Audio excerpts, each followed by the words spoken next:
Баршаңызға сәлем. Бүгін картошкадан рулет жасаймыз. Видеоны лайк басып, жаңадан рецепт жиырмашын тіркеліп, қоңырау белгісін басып кетіңіздер. Картошкамыздың сыртын тазалап, үгіткіштен өткіземіз. Үгіткіштен өткізген картошкамызды сығып, құрамындағы суынан бөліп аламыз. Толық құрамын видеоның астында жазып қалдырамын. Картошкамызға 2 жұмыртқа, тұз, бұрыш қосып, жақсылап араластырып аламыз.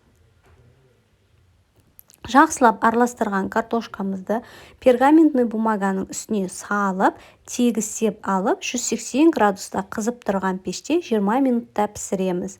Салмасын дайындаймыз. Салмасына фаршымызды қуырып, үстіне пияз бен сәбізді салып қуырамыз. Салмамызды салып, тегістеп аламыз.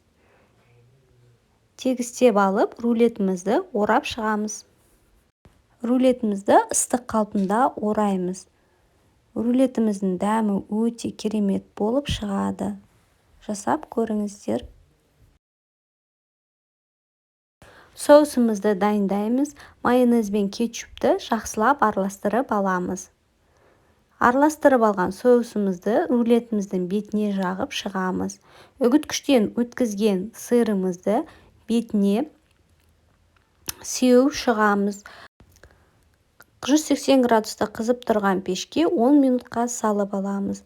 Рулетіміз өте дәмді және тойымды болып шығады. Видеоны лайк басып, жаңадан рецепт жиырмашын тіркеліп, қоңырау белгісін басып кетіңіздер.